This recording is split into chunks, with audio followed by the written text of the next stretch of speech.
Pareil, je les mets ensemble pour une simple et bonne raison. Ce sont deux merdes d'horreur. En gros, encore une fois, on en a déjà vu plusieurs, mais là, ici, en fait, ils ont un autre stade. C'est-à-dire qu'on est sur des films qui ne réussissent absolument rien. D'un côté, on a Les Intrus, qui est un film... Comment parler des Intrus? C'est un remake, qui est une partie 1, qui n'est pas précisé d'ailleurs dans le titre français, où on est sur le stéréotype de base du film où un couple arrive dans un village où les mecs sont chelous et viennent profiter d'eux et les tuer. Globalement, là, en 10 secondes, je t'ai résumé 1h30 ou 2 heures de film. Voilà. C'est tout. Il n'y a pas de mise en scène, les acteurs sont pétés. Tu ne flippes pas une seule seconde, tu ne te poses même pas la question de pourquoi ils font ça, tu t'en fous.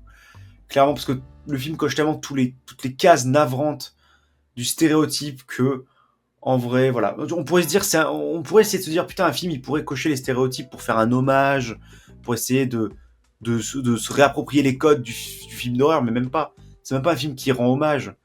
C'est un remake pas intéressant. Et de l'autre côté, Les Cartes du Mal, c'est un film qui ne sait même pas s'il veut être drôle ou s'il veut être horrifique. D'un côté, le film, il essaye de faire des trucs, il essaie d'avoir un concept avec le tarot, il essaye de dire, allez, on va faire un truc un peu flippant et tout, mais même pas, en fait. Après, très vite, il va dans l'humour, avec des acteurs de Spider-Man, des trucs comme ça, et laisse tomber. En fait, laisse tomber. À ce moment-là, laisse tomber. Le film, tu veux être à la fois drôle et trash.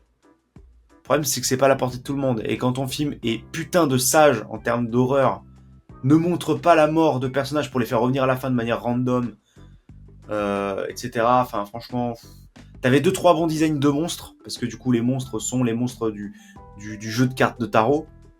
Du coup, ils meurent suivant les cartes qui ont été tirées. Tu te dis, le concept peut être cool, mais vraiment, ça ne va jamais plus loin. Les monstres, des fois, ont des gueules qui sont plutôt cool, mais ils en font rien. Donc peut-être que le scénario était sympa sur le papier, mais que l'exécution est foirée, mais en tout cas, ce qui est sûr, c'est que le film est une merde. C'est malheureux, mais les films d'horreur, il y en a des très mauvais cette année, et vraiment, ces deux-là sont pour moi sur le summum, on va dire la cerise sur le gâteau de merde. Voilà, il n'y a rien qui va.